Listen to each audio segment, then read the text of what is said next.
എന്തൊരു മനോഹരമായ സംസാരം അല്ലേ, പക്വമായ ശൈലി, കാലഘട്ടത്തിന് യോജിച്ച മുതല്. അസ്സലാമു അലൈക്കും വറഹ്മത്തുള്ളാഹി വബറകാതുഹു. സ്നേഹാദരണീയരായ സഹോദരങ്ങളെ, സുഹൃത്തുക്കളെ, അനിൽ മുഹമ്മദിൻ്റെ കാഴ്ചപ്പാടിൽ ന്യൂനതകളില്ലാത്ത, വളരെ സൂക്ഷിച്ചു മാത്രം സംസാരിക്കുന്ന, അഹങ്കാരമാണെങ്കിൽ അത് തൊട്ട് തീണ്ടാത്ത വിശുദ്ധമായ നാവിൻ്റെ ഉടമ അത് ഇയാൾ മാത്രമാണ്. ഇത് പറയാനുള്ള കാരണം എന്താണെന്ന് ചോദിച്ചാൽ, അനിൽ മുഹമ്മദിൻ്റെ നാവിനാൽ തലോടാത്ത, ആ നാവിനാൽ ക്ഷതമേൽപ്പിക്കപ്പെടാത്ത, അനിൽ മുഹമ്മദ് പരിഹസിച്ച് കുലുങ്ങിച്ചിരിക്കാത്ത ആളുകൾ വളരെ കുറവായിരിക്കും. അനിൽ മുഹമ്മദിൻ്റെ ചാനൽ എടുത്ത് പരിശോധിച്ചാൽ തന്നെ നിങ്ങൾക്ക് എല്ലാവർക്കും അത് മനസ്സിലാകുന്ന ഒരു കാര്യമാണ്. കഴിഞ്ഞ ദിവസം ഹുസൈൻ സലഫിയെ വിമർശിക്കുന്ന ഒരു ക്ലിപ്പ് ഞാൻ കാണുകയുണ്ടായി. മുമ്പ് ഹുസൈൻ സലഫിയെ വിമർശിച്ചിട്ടുണ്ടല്ലോ. ആ സമയത്ത് കൃത്യമായ നിലക്ക് ഇയാൾക്ക് മറുപടി നൽകുകയും ഒരുപാട് ചോദ്യങ്ങൾ ഞാൻ ഇയാളോട് ചോദിക്കുകയും ചെയ്തിരുന്നു. ആ ചോദ്യങ്ങൾക്കൊന്നും യാതൊരു മറുപടിയുമില്ലാതെ, അത് കണ്ട ഭാവം നടിക്കാതെ, അതിനെക്കുറിച്ചൊന്നും പ്രതികരിക്കാതെ ആ വിഷയം ഇയാൾ മുക്കി. ഇപ്പോൾ ഹുസൈൻ സലഫിയുടെ വിഷയത്തിൽ ഇയാൾ വീണ്ടും തലപൊക്കിയിരിക്കുകയാണ്. എന്താണ് ഹുസൈൻ സലഫിയെ സംബന്ധിച്ച് ഇയാൾ പറയുന്നത്? ബഹുമാന്യനായ ഹുസൈൻ സലഫിയെ വളരെ നികൃഷ്ടനായി, അതായത് നെറുകേടാണ് ഹുസൈൻ സലഫി ചെയ്തത് എന്ന നിലക്ക്, അശ്ലീലമാണ് ചെയ്തത് എന്ന നിലക്ക് ഹുസൈൻ സലഫിയെ സമൂഹത്തിൻ്റെ മുമ്പിൽ അവതരിപ്പിക്കുന്ന ഒരു ക്ലിപ്പാണ് കഴിഞ്ഞ ദിവസം ഞാൻ കണ്ടത്. അത് കണ്ടപ്പോൾ എനിക്ക് തോന്നി ഇത് പ്രതികരിക്കേണ്ടതാണ്. കാരണം ഒരാളെ, ഏത് പണ്ഡിതനാകട്ടെ, അബദ്ധങ്ങൾ ആർക്കും സംഭവിക്കാം. അപ്പോൾ പറയുന്ന കാര്യങ്ങൾ ന്യായമാണെങ്കിൽ അത് അനിൽ മുഹമ്മദ് പറഞ്ഞാലും ആര് പറഞ്ഞാലും നമ്മൾ ആ വിഷയത്തിൽ ഇടപെടുകയില്ല. പക്ഷെ ന്യായമല്ലാതെ, അകാരണമായി, യാതൊരു കാരണവുമില്ലാതെ ഒരു സത്യം വിളിച്ചു പറഞ്ഞതിൻ്റെ പേരിൽ ബഹുമാന്യനായ ഹുസൈൻ സലഫിയെ സമൂഹത്തിൻ്റെ മധ്യത്തിൽ, അതും ഈ പരിശുദ്ധമായ റമദാൻ മാസത്തിൽ, ഇയാൾ അപകീർത്തിപ്പെടുത്തുകയും വളരെ മോശമായ പദപ്രയോഗങ്ങൾ നടത്തി അപഹസിക്കുകയും ചെയ്യുന്നത് കണ്ടപ്പോൾ തീർച്ചയായും അതിനെ സംബന്ധിച്ച് ചില കാര്യങ്ങൾ പറയേണ്ടതുണ്ട് എന്ന് തോന്നിയത് കൊണ്ട് തന്നെയാണ് ഈ സന്ദർഭത്തിൽ നിങ്ങളുടെ മുമ്പിൽ വന്നത്. എന്താണ് ഹുസൈൻ സലഫി ചെയ്ത അപരാധം? ദർഗകൾ അത് ലഹരിയുടെ കേന്ദ്രമാണ് എന്ന് ഹുസൈൻ സലഫി പറഞ്ഞു. അതാണ് ഹുസൈൻ സലഫി ചെയ്ത ഏറ്റവും വലിയ അപരാധം. അദ്ദേഹത്തെ നികൃഷ്ടനായി അവതരിപ്പിക്കാൻ ഈ മനുഷ്യൻ കണ്ട കാരണം അതാണ്. ആരാണ് നികൃഷ്ടനെന്നും, ആരാണ് നെറുകേട് ചെയ്തത് എന്നും, ആരാണ് ദുഷ്ടമായ ഭാഷ്യം നടത്തിയത് എന്നും കൃത്യമായ നിലക്ക് നമുക്ക് മനസ്സിലാക്കേണ്ടതുണ്ട്. ഞാൻ ആ വിഷയത്തിലേക്ക് വരാം. എന്നാൽ അതിനു മുമ്പ് പണ്ഡിതന്മാരെ വരെ തിരുത്താൻ കെൽപ്പുള്ള ഈ മാന്യദേഹമുണ്ടല്ലോ അനിൽ മുഹമ്മദ്, അല്ലേ? മാന്യത ചമയുന്ന, മാന്യതയും സഭ്യതയും ജനങ്ങൾക്ക് പഠിപ്പിച്ചു കൊടുക്കുന്ന അനിൽ മുഹമ്മദ്, അങ്ങനെയാണല്ലോ നമ്മൾ കാണുന്നത്. അങ്ങനെയാകുമ്പോൾ അനിൽ മുഹമ്മദ് മാന്യതയുടെയും സഭ്യതയുടെയും ഉന്നതമായ മേഖലയിൽ വിരാജിക്കുന്ന ആളായിരിക്കണമല്ലോ. അതുകൊണ്ട് നമുക്ക് ആദ്യം ഈ അനിൽ മുഹമ്മദിൻ്റെ മാന്യതയുടെയും സഭ്യതയുടെയും അതേപോലെ വളരെ സൂക്ഷിച്ച് സംസാരിക്കുന്നതിൻ്റെയും ഒക്കെ വളരെ സുന്ദരമായ, മനോഹരമായ ചില ഉദാഹരണങ്ങൾ നമുക്കൊന്ന് കാണാം. അത് കണ്ടതിന് ശേഷം നമുക്ക് വിഷയത്തിലേക്ക് വരാം. നമ്പർ 1 കാണൂ. ആരെ നോക്കിയാലും അങ്ങ് കൊടുക്കണം, അവിടെ നിൽക്കാൻ പറഞ്ഞാൽ അവിടെ നിൽക്കണം, അവിടെ കൊടുത്തിട്ടേ പോകാവൂ എന്നൊക്കെ പറഞ്ഞാൽ നിന്റെ തെണ്ടിത്തരവും തെമ്മാടിത്തരവും വിവരദോഷവുമാണ് നൗഷാദേ എന്നുള്ളത് നീ മനസ്സിലാക്കണം. പിന്നെ നിന്നെപ്പോലെയുള്ള പരമകാളകളെയും പരമചെറ്റകളെയും ചുമക്കുന്ന ഈ സമുദായത്തിലെ കുറേ വായ്നോക്കികളുണ്ട്. നിന്നെപ്പോലെയുള്ള പരമദണ്ഡികൾ വ്യാഖ്യാനിച്ചെഴുതിയ കുറച്ച് തെണ്ടിത്തരങ്ങൾ നിറഞ്ഞ രേഖകളും ഹദീസുകളും പ്രമാണങ്ങളുമാണ് പലപ്പോഴും ഈ മതത്തെ മോശമാക്കി ഉദ്ധരിക്കാൻ വേണ്ടി പലയിടങ്ങളിലും ഉപയോഗിക്കുന്നത്.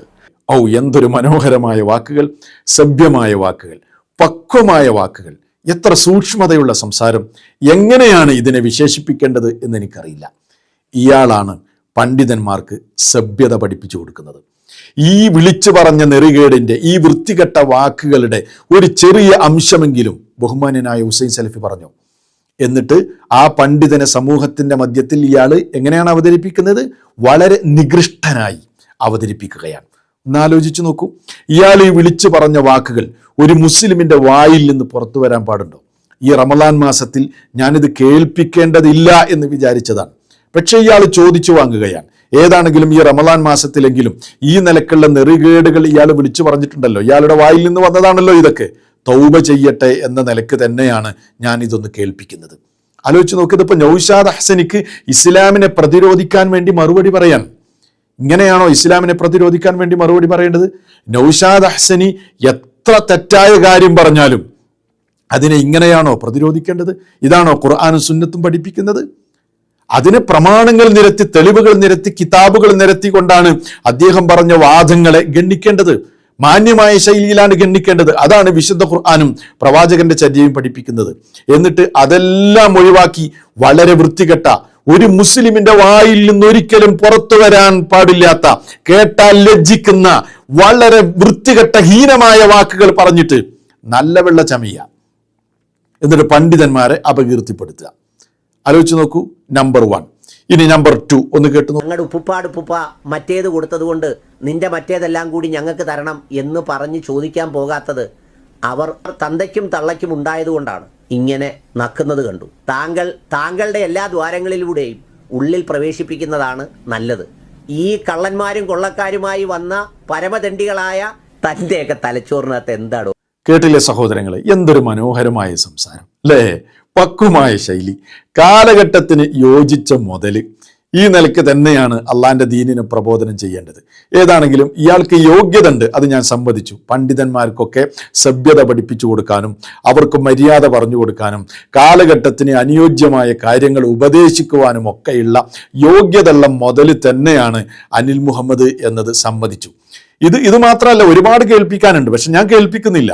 ഇയാൾ 1000 വീഡിയോ ചെയ്തിട്ടുണ്ടെങ്കിൽ അതിലൊരു 10,000 തവണ മറ്റുള്ളവരെ പരിഹസിച്ച് കുലുങ്ങി ചിരിച്ചിട്ടും, അതേപോലെ തന്നെ തെറി വിളിച്ചിട്ടും, കളവുകൾ പറഞ്ഞിട്ടും, അതുപോലെ തന്നെ വിവരക്കേടുകൾ സമൂഹത്തിന്റെ മുമ്പിൽ വിളിച്ചു പറഞ്ഞിട്ടും, ലോക വിവരം ചമഞ്ഞുകൊണ്ട് വളരെ പൊട്ടത്തരങ്ങൾ ജനങ്ങളോട് പറഞ്ഞിട്ടൊക്കെയാണ് ഇയാൾ വീഡിയോ ചെയ്തുകൊണ്ടിരിക്കുന്നത്.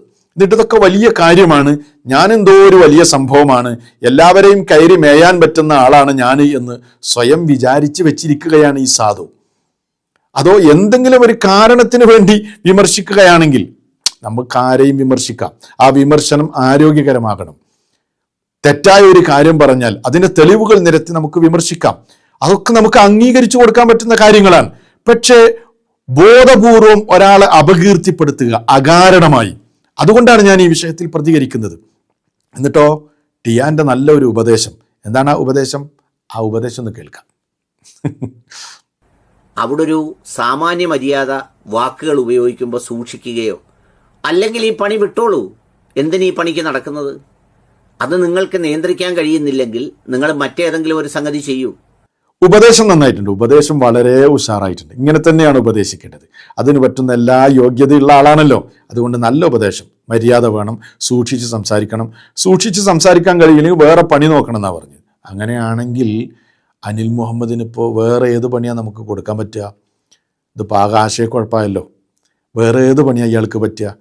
ചാനൽ പൂട്ടേണ്ടി വരൂലേ? വീഡിയോ ഇടാൻ കഴിയില്ലല്ലോ. ദിവസം 3-4 വീഡിയോ എങ്ങനെ ചെയ്യും? ഈ നിലക്കാണ് കാര്യങ്ങൾ പോകുന്നത് എങ്കിൽ അല്ലല്ല, ഒരു പരിഹാരമുണ്ട്. ആ ഒരു പരിഹാരം മൂപ്പര് പറയുന്നുണ്ട്. ആ പരിഹാരം ഒന്ന് കേട്ടോക്കി. അല്ലെങ്കിൽ നിങ്ങൾ പണ്ടത്തെ കൂട്ട് കാസറ്റ് വീഡിയോ റെക്കോർഡ് ചെയ്ത് 2-3 തവണ കേട്ടിട്ട് പുറത്തിറക്കൂ. പൊതുസമൂഹത്തിൽ സംസാരിക്കുമ്പോൾ അതിൻ്റെ ഇമ്പാക്റ്റിനെ കുറിച്ച് ശ്രദ്ധയോടെ സംസാരിക്കേണ്ടതല്ലേ? അത് നല്ലൊരു പരിഹാരമാണ്. എന്നാൽ പിന്നെ അതാ നല്ലത്. വീഡിയോ ചെയ്തിട്ട് ഒരു 3-4 തവണ, അതല്ലെങ്കിൽ ഒരു 10 തവണ ആയിക്കോട്ടെ, നല്ലതാണ്. കേട്ടതിന് ശേഷം അപ്ലോഡ് ചെയ്താൽ സമുദായം ഈ നിലക്കുള്ള ദുരന്തങ്ങളെ സഹിക്കേണ്ടി വരികയില്ലല്ലോ. അപ്പൊ സഹോദരങ്ങൾ, ഞാൻ പറഞ്ഞു വരുന്നത് എന്ന് ആലോചിച്ച് നോക്ക്. ഹുസൈൻ സലഫിയെ യാതൊരു കാരണവുമില്ലാതെ വിമർശിക്കുകയും നെറുകേടാണെന്നും അശ്ലീലമാണെന്നും വൃത്തികേടാണ് എന്നും ഒക്കെ പറയുന്ന ഈ മനുഷ്യൻ, ഇയാൾ പറയുന്ന വാക്കുകളുടെ, ഇയാളുടെ സംസാരങ്ങൾ, ഇയാളുടെ ഇടപെടലുകൾ, ഇയാളുടെ പരിഹാസങ്ങൾ ഒക്കെ നിങ്ങൾ കണ്ടില്ലേ? ഈ മനുഷ്യനാണ് ഹുസൈൻ സലഫിയെ പോലെയുള്ള പണ്ഡിതന്മാരെ ഉപദേശിക്കുന്നത്. അതിൻ്റെ വിരോധാഭാസവും കോമഡിയും നിങ്ങൾക്ക് മനസ്സിലായില്ലേ? ഇനി നമുക്ക് വിഷയത്തിലേക്ക് വരാം. എന്താണ് ഹുസൈൻ സലഫി പറഞ്ഞത്? അത് കേൾക്കാത്തവരുണ്ടാകുമല്ലോ, അവർക്ക് വേണ്ടി സലഫി പറഞ്ഞത് ഞാൻ ആദ്യം ഒന്ന് കേൾപ്പിക്കാം. നിങ്ങൾ ആദ്യം അതൊന്ന് കേൾക്കുക. നിങ്ങൾ ശരിക്കും മനസ്സിലാക്കിക്കോളി, രാജ്യത്ത് ലഹരി, കഞ്ചാവ്, മയക്കുമരുന്നിന്റെ ഒക്കെ ഹോൾസെയിൽ ബിസിനസിന്റെ കേന്ദ്രങ്ങളൊക്കെ ഈ ദർഗകളാണ്. കേരളത്തിലും അതെ, കേരളത്തിന്റെ പുറത്തും അതെ. എന്താ കാരണം എന്നറിയോ? അവിടെ പരിശോധനക്ക് ആരും ചെല്ലൂല. അങ്ങനെ ഒരു സുഖണ്ടേ. ഈ ദർഗന്റെ അകത്ത് ജാറം മൂടിയിട്ട് അതിന്റെ ഉള്ളിലൂടെയും ജാറം മൂടാനുള്ള തുണിയുടെ ഉള്ളിലൂടെയും ഒക്കെ മയക്കുമരുന്നും ഗഞ്ചൊക്കെ കടത്തിയാല് ഒരു പോലീസുകാരും തൊടൂല. കാരണം എന്താ അറിയാ? തൊട്ടാ അവിടെ വകുപ്പ് മാറുപോയി. ഇത് ദീനിന്റെ പ്രശ്നം. വികാരം ഇങ്ങനെ ഇളകി വിടൂലേ? അപ്പൊ പിന്നെ ആ പ്രശ്നമാവൂലേ? രാജ്യത്ത് ആളിക്കത്തൂലേ? ദർഗയിലേക്ക് കൊണ്ടുപോകുന്ന ആളെ തടഞ്ഞു എന്നൊക്കെ പറയില്ലേ? അപ്പൊ നല്ല സുഖമുള്ള ഒരു മറയാണ് ഈ ദർഗകള്. ഇവിടെ ഉണ്ടല്ലോ വേങ്ങര കോയപ്പാടെ ജാറുണ്ടല്ലോ, നടക്കുന്നുണ്ടാവും. നിങ്ങളൊന്ന് അന്വേഷിച്ചു നോക്കിയാൽ മതിയല്ലോ. എല്ലാ സ്ഥലങ്ങളിലും ഈ ദർഗകളുടെ ഒക്കെ ചുറ്റുവട്ടത്തായിട്ട് ആരുണ്ട്? പെണ്ണ് കച്ചവടം ഉണ്ടാവും, അതുപോലെ തന്നെ മയക്കുമരുന്നിന്റെ ബിസിനസ്സും ഉണ്ടാവും. സലഫി പറഞ്ഞത് വളരെ കൃത്യമാണ്. ഇയാൾ പറഞ്ഞതുപോലെ എന്തെങ്കിലും അസഭ്യം പറഞ്ഞു, എന്തെങ്കിലും വൃത്തികേടുകൾ പറഞ്ഞു, ഇയാൾ വിളിച്ചു പറഞ്ഞതുപോലെ എന്തെങ്കിലും തെറി ഹുസൈൻ സലഫിയുടെ വായിൽ നിന്ന് വന്നോ? ഇല്ല. മറിച്ച് ഒരു ഹക്കായ കാര്യം സലഫി സമൂഹത്തോട് വിളിച്ചു പറഞ്ഞു. അത് തെളിവടക്കമാണ് പറഞ്ഞത്. എന്നിട്ടാണ് ഹുസൈൻ സലഫിയെ ഇയാൾ അപമാനിക്കാൻ ശ്രമിച്ചത്. ഇതുകൊണ്ടാണ് റഫീഖ് ഈ വിഷയത്തിൽ ഇടപെട്ടത്.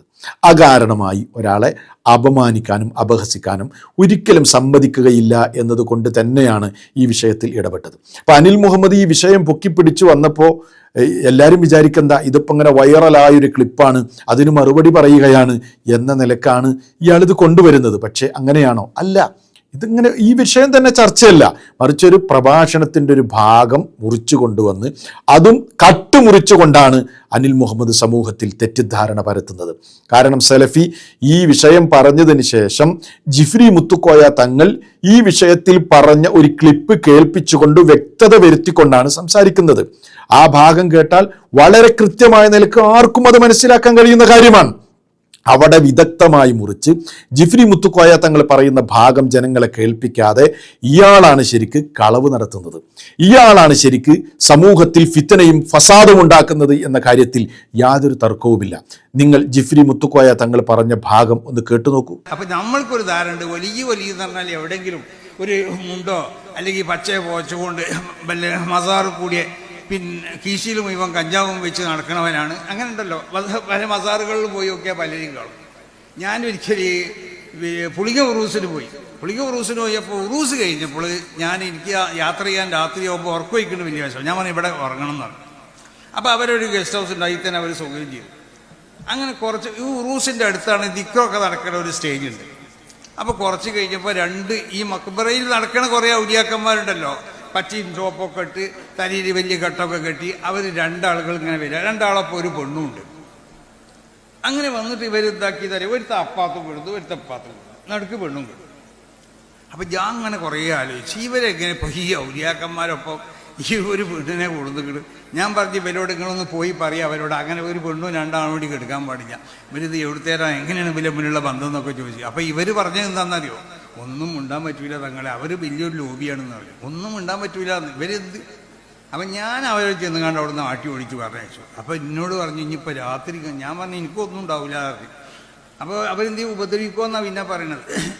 അപ്പം ഇങ്ങനെ പല മസാറിൽ കൂടിയും പല കള്ളന്മാർ അവരെ കീസ പരിശോധിച്ച് നോക്കിയാൽ കഞ്ചാവായിരിക്കും, അല്ലെങ്കിൽ മറ്റുള്ളതായ ഇവരൊക്കെ പിന്നിൽ കൂടുന്നതായ ഒരു സ്വഭാവം നമ്മളിൽ നിന്നുള്ള പലർക്കും ഉണ്ട്. ജിഫ്രി മുത്തുക്കോയ തങ്ങളുടെ ഈ സംസാരം കേട്ടാൽ ഈ വിഷയം വളരെ വ്യക്തമല്ലേ? ആർക്കും മനസ്സിലാകൂലേ? ഇയാൾക്കും മനസ്സിലാകാത്തത് കൊണ്ടല്ല, ബോധപൂർവം ഹുസൈൻ സലഫിയെ തെറ്റിദ്ധരിപ്പിക്കാൻ വേണ്ടിയാണ് ഇയാൾ ഈ വിഷയം കൊണ്ടുവന്നത് എന്ന് എല്ലാവർക്കും മനസ്സിലാകും. കാരണം ജിഫ്രി മുത്തുക്കോയ തങ്ങളുടെ ഈ സംസാരത്തിൽ ഈ വിഷയം വളരെ കൃത്യമാണ്. എന്താ ജിഫ്രി മുത്തുക്കോയ തങ്ങൾ പറയുന്നത്? പൊതുവായ ജനങ്ങളുടെ ഒരു ധാരണയാണ് ഇങ്ങനെയുള്ള ദർഗകളിലൊക്കെ കഞ്ചാവും ലഹരിയും ഉണ്ട് എന്നത് പൊതുവായ ജനങ്ങളുടെ ഒരു ധാരണയാണ്. അതിനുള്ള ഉദാഹരണവും മൂപ്പര് പറയുന്നുണ്ട്. പല മസാറുകളിലും കീശയിൽ കഞ്ചാവ് വെച്ച പലരെയും കാണാം എന്നാരാ പറയുന്നത്? ജിഫ്രി മുത്തുക്കോയ തങ്ങൾ പറയുകയാണ്. എന്നിട്ട് അതിനുള്ള ഉദാഹരണവും മൂപ്പര് പറഞ്ഞു. എങ്ങനെയാണ് ഈ പൊതുവായ ധാരണ വന്നത് അനിൽ മുഹമ്മദെ? അത് ദർഗകളിൽ ഇത്തരം ആളുകൾ ഉള്ളത് കൊണ്ടാണ്, ദർഗകളെ ചുറ്റിപ്പറ്റി ഇത്തരം ലഹരി മാഫിയകൾ ഉള്ളത് കൊണ്ടാണ് ജനങ്ങൾക്ക് ഈ ധാരണ വന്നത്. എന്നിട്ട് അതിനെ ഈ ക്ലിപ്പ് കേൾപ്പിക്കാതെ ഇയാളുടെ വക ഒരു വ്യാഖ്യാനം. അത് പല പള്ളികളുടെ ചുറ്റും സമ്മേളനങ്ങളുടെ ചുറ്റൊക്കെ പല ലഹരി ഉപയോഗിക്കുന്ന ആളുകളും ഉണ്ടാകാറില്ലേ എന്ന്. അങ്ങനെ ഉണ്ടോ? പള്ളികളെ കുറിച്ച് ഇങ്ങനെ ജനങ്ങൾക്ക് പൊതുവായൊരു ധാരണ ഉണ്ടോ? പള്ളിയിൽ പോകുന്നവരൊക്കെ കീശയിൽ കഞ്ചാവ് വെച്ചിട്ടാണ് പോകുന്നത് എന്ന ധാരണ ജനങ്ങൾക്കുണ്ടോ? പെണ്ണുപിടിയന്മാരും കള്ളുകുടിയന്മാരുമാണ് അള്ളാഹുവിന്റെ ഭവനങ്ങളെ ചുറ്റിപ്പറ്റിയുള്ളത്, അതല്ലെങ്കിൽ ആ ഭവനങ്ങളിലേക്ക് പോകുന്നത് എന്നൊരു ധാരണ മുസ്ലിം സമുദായത്തിലുണ്ടോ? പച്ച നുണ ഈ റമളാൻ മാസത്തിൽ പറയാ, എന്നിട്ട് ജനങ്ങളെ തെറ്റിദ്ധരിപ്പിക്കുക. ഇത് ദർഗകളുടെ വിഷയത്തിൽ മാത്രമല്ലത്, അള്ളാഹുവിന്റെ പള്ളികളെ സംബന്ധിച്ച് ഇങ്ങനെയുണ്ടോ? നിങ്ങൾ പറ, നിങ്ങൾക്ക് തെളിയിക്കാൻ കഴിയുമോ? അത് ഞാൻ വെല്ലുവിളിക്കുകയാണ്. നിങ്ങൾക്ക് തെളിയിക്കാൻ പറ്റുമോ? കേരളത്തിലുള്ള പള്ളികളൊക്കെ ചുറ്റിപ്പറ്റി ഇങ്ങനെ ഒരു ധാരണ പൊതുജനങ്ങൾക്കുണ്ടോ? ഇല്ല. പൊതുജനങ്ങൾക്ക് ധാരണയുള്ളത് ദർഗകളെ സംബന്ധിച്ചാണ്, മക്കാമുകളെ സംബന്ധിച്ചാണ്. അങ്ങനെ ഒരു ധാരണയുണ്ട് എന്ന് പറയുന്നത് ഹുസൈൻ സലഫി അല്ല, അതല്ലെങ്കിൽ റഫീഖ് അല്ല, മറിച്ച് സമസ്തയുടെ പ്രസിഡന്റായ ജിഫ്രി മുത്തുക്കായ തങ്ങളാ പറഞ്ഞത്. പല മസാറുകളെയും ചുറ്റിപ്പറ്റി കീശയിൽ കഞ്ചാവ് വെച്ച് പെണ്ണുപിടിയന്മാരായ പലരുമുണ്ട് എന്ന് ജിഫ്രി മുത്തുക്കായ തങ്ങൾ പറഞ്ഞ ക്ലിപ്പ് കേൾപ്പിച്ചിട്ട് നിങ്ങൾ ബോധപൂർവം ജനങ്ങളെ തെറ്റിദ്ധരിപ്പിക്കരുത്. പച്ച നുണ പറഞ്ഞ് അകാരണമായി പണ്ഡിതന്മാരെ കുതിര കയറുന്ന പരിപാടി നിങ്ങൾ അവസാനിപ്പിക്കണം. നിങ്ങളുടെ നാടിന്റെ തൊട്ടടുത്തല്ലേ പൊന്നു ചങ്ങാതി ഭീമാപള്ളി. നിങ്ങൾക്ക് അവിടെ പോയി ഒന്ന് അന്വേഷിച്ചു നോക്കിക്കൂടെ? അവിടെ പോയി ഒന്ന് അന്വേഷിച്ചു നോക്ക്. ഭീമാപള്ളിയിൽ അവർക്ക് ആ കമ്മിറ്റിക്ക് തന്നെ പ്രത്യേകമായ ഒരു തീരുമാനമെടുക്കേണ്ടി വന്നു. എന്ത്? ഭരണസമിതിയിൽ വോട്ട് ചെയ്യാൻ കഴിയൂല, അതേപോലെ തന്നെ പൊതുയോഗത്തിൽ പങ്കെടുക്കാൻ കഴിയൂല. ആർക്ക്? കഞ്ചാവും ലഹരിയുമായി ബന്ധപ്പെടുന്ന ആളുകൾക്ക് ഇനി ഈ ഭരണസമിതിക്ക് വേണ്ടി വോട്ട് ചെയ്യാനോ പൊതുയോഗത്തിൽ പങ്കെടുക്കാനോ കഴിയില്ല. അവർക്കെതിരെ ബ്ലോക്ക് ഉണ്ടാകുമെന്ന് തീരുമാനമെടുക്കേണ്ടി വന്നു. കഞ്ചാവും ലഹരിയും കൊണ്ട് പൊറുതിമുട്ടിയതുകൊണ്ട് ഭീമാപള്ളി കമ്മിറ്റി. ഇത് ഞാൻ പറയുന്നതല്ല, കേട്ടു നോക്ക്. തിരുവനന്തപുരം ഭീമാപള്ളിയിൽ നിരോധിത പുകയില ഉൽപ്പന്നങ്ങൾ പിടികൂടി. 15 ലക്ഷത്തോളം രൂപ വില വരുന്ന ഉൽപ്പന്നങ്ങളാണ് കണ്ടെത്തിയത്. ഒരാളെ ഷാഡോ പോലീസ് കസ്റ്റഡിയിലെടുത്തു. അനന്തദർശന വിവരങ്ങളുമായിട്ട് അനന്തൻ, എപ്പോഴാണ് തെരച്ചിൽ നടന്നത്? എവിടെ നിന്നുമാണ് സാധനങ്ങൾ എത്തിച്ചത്? തിരുവനന്തപുരം നഗരത്തിൽ ഈ സ്കൂൾ തുറപ്പുമായി ബന്ധപ്പെട്ടൊക്കെ എക്സൈസിന്റെയും പോലീസിന്റെയും വ്യാപകമായ പരിശോധനകൾ നടക്കുന്നുണ്ട്. ഇതിന്റെ ഭാഗമായി കഴിഞ്ഞ ദിവസം ചില രഹസ്യ വിവരങ്ങൾ ഉണ്ടായിരുന്നു. ഈ ഭീമാപള്ളി പരിസരത്തെ കടകളിൽ ഈ നിരോധിത പുകയില ഉൽപ്പന്നങ്ങൾ വിൽക്കുന്നുണ്ട് എന്നുള്ള രഹസ്യവിവരം ഉണ്ടായിരുന്നു. ഇതിന്റെ അടിസ്ഥാനത്തിലാണ് ഷാഡോ പോലീസ് പരിശോധന നടത്തിയത്. 15 ലക്ഷത്തോളം രൂപ വരുന്ന നിരോധിത പുകയില ഉൽപ്പന്നങ്ങളാണ് ഇവിടുത്തെ ഒരു കടയിൽ നിന്ന് പിടികൂടിയത്. ലഹരിയുമായിട്ട് ബന്ധപ്പെട്ട് പിടിക്കപ്പെടുന്നവരെ പോലീസിന്റെ റിപ്പോർട്ട് വെച്ച് നോക്കി അവരെ അറസ്റ്റ് ചെയ്യുകയോ റിമാൻഡ് ചെയ്യുകയോ എല്ലാം ചെയ്താൽ കൃത്യമായിട്ട് ജമാഅത്ത് കമ്മിറ്റി പരിശോധിക്കും അവർ കുറ്റക്കാരാണോ എന്ന്. അത് ബോധ്യപ്പെട്ടാൽ ജമാഅത്തിൻ്റെ ആനുകൂല്യങ്ങൾ കുറച്ച് ആനുകൂല്യങ്ങളുണ്ട്. അതിന് തൽക്കാലം ഞങ്ങൾ 3 കാര്യങ്ങളിൽ നിന്ന് അവരെ മാറ്റി നിർത്തുന്നു. ഈ മണ്ണിൽ നിന്ന് ലഹരി എന്ന മാരകമായ വിപത്തിനെ ഇവിടെ നിന്ന് തുടച്ചു നിൽക്കണമെന്നുള്ള ഇതാണ് ഞങ്ങളെ മുൻ കാരണവന്മാരെടുത്ത തീരുമാനങ്ങൾ. ഞങ്ങൾ അതിനെ കണ്ടിന്യൂ ചെയ്തു പോകുന്നു എന്നുള്ളതാണ്. കേട്ടില്ലേ? ഇത് എല്ലാവർക്കും അറിയാവുന്ന സംഗതിയാണ്. ഇത് ഞാൻ പറഞ്ഞതല്ലല്ലോ, ന്യൂസിൽ വന്നതല്ലേ. ഇനി വേണോ നിങ്ങൾക്ക് തെളിവ്? AP വിഭാഗത്തിന്റെ സെൻസിംഗിൽ നിന്ന് ഞാൻ നിങ്ങളെ വായിച്ചു കേൾപ്പിക്കാം. 1997 ജനുവരി മാസം 15 ഇറങ്ങിയ സെൻസിംഗിൽ നിന്ന് ഞാൻ വായിച്ചു കേൾപ്പിക്കാം. ചില തീർത്ഥാടന കേന്ദ്രങ്ങളിലേക്ക് രോഗശമനത്തിന് സ്ത്രീകളെ കൊണ്ടുപോകുന്ന ചില സംഘങ്ങൾ പ്രവർത്തിക്കുന്നുണ്ട്.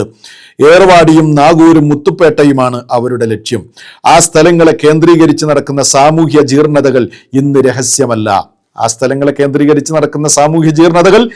രഹസ്യമല്ല. അനാശാസ്യ പ്രവർത്തനങ്ങളിൽ നിന്നും പുണ്യാത്മാക്കളുടെ ശ്മശാന ഭൂമിയെ സംരക്ഷിക്കുന്ന കാര്യം അതിൻ്റെ ഊരാളർക്കും അത്ര താല്പര്യമുള്ള കാര്യമല്ലെന്നാണ് മനസ്സിലാവുന്നത്.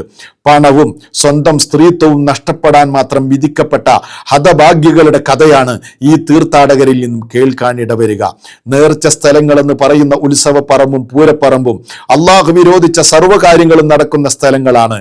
നാഗൂരിലേക്കും അജ്മീറിലേക്കുമുള്ള നേർച്ച സാധനങ്ങൾ പിരിക്കാൻ നടക്കുന്ന ഒരു തരം ഖലീഫമാർ പച്ചപ്പുതപ്പും ധരിച്ച് വീടുകൾ കയറി ഇറങ്ങാറുണ്ട്. ഇരുട്ടിയാൽ ഇവരിലധികവും കഞ്ചാവ് വിൽപ്പനക്കാരാണ്. എത്ര വ്യക്തമായിട്ടാണ് സെൻസിംഗ് എഴുതിയത്. എന്നാലും ഈ അനിൽ മുഹമ്മദ് അംഗീകരിക്കൂല, സത്യം നിങ്ങൾ അംഗീകരിക്കൂല. പക്ഷേ ജനങ്ങൾ മനസ്സിലാക്കട്ടെ എന്ന നിലക്കാണ് ഞാൻ ഈ തെളിവ് കൂടെ വായിച്ചത്. അതുകൊണ്ട് ലോകത്തെല്ലാവർക്കും അറിയുന്ന കാര്യമാണ് നാഗൂര്, അജ്മീർ, അതുപോലെ തന്നെ ഏർവാടി തുടങ്ങിയ പ്രസിദ്ധമായ ജാറങ്ങൾ, അതുപോലെ തന്നെ കേരളത്തിലെ പല ജാറങ്ങൾ, അവിടെയൊക്കെ പെൺവാണിഭവും അതുപോലെ കഞ്ചാവും ലഹരിയുമൊക്കെ സുലഭമാണ് എന്ന് ലോകം തിരിയുന്ന എല്ലാവർക്കും അറിയാവുന്ന കാര്യമാണ്. ലോകത്തുള്ള എല്ലാ വാർത്തകളും കൊണ്ടുവന്ന് വീഡിയോ ചെയ്യുന്ന താങ്കൾക്കും അതറിയും എന്ന് തന്നെയാണ് ഞാൻ മനസ്സിലാക്കുന്നത്. പക്ഷേ നിങ്ങൾ ആർക്കൊക്കെയോ വേണ്ടി പണ്ഡിതന്മാരെ ബോധപൂർവം തെറ്റിദ്ധരിപ്പിക്കാനും അപഹസിക്കുവാനുമുള്ള ഗൂഢമായ ശ്രമമാണ് നിങ്ങൾ ചെയ്യുന്നത് എന്ന കാര്യത്തിൽ യാതൊരു സംശയവുമില്ല. അതുകൊണ്ട് അനിൽ മുഹമ്മദ് മനസ്സിലാക്കേണ്ട ഒരു കാര്യമുണ്ട്. താങ്കളുടെ ഈ അശുദ്ധമായ നാവിലൂടെ പണ്ഡിതന്മാരെ തേജോവധം ചെയ്യാൻ നിങ്ങൾ എത്ര ശ്രമിച്ചാലും അള്ളാഹു ഒരാൾക്ക് ഇസ്സത്ത് കൊടുക്കാൻ തീരുമാനിച്ചിട്ടുണ്ടെങ്കിൽ ആ ഇസ്സത്തിനെ, ആ അഭിമാനത്തെ തടയാൻ നിങ്ങൾക്ക് സാധ്യമല്ല എന്ന കാര്യം നിങ്ങൾ മനസ്സിലാക്കുന്നത് നിങ്ങൾക്ക് നല്ലതാണ് എന്ന് മാത്രമാണ് നിങ്ങളോട് എനിക്ക് ഓർമ്മപ്പെടുത്താനുള്ളത്.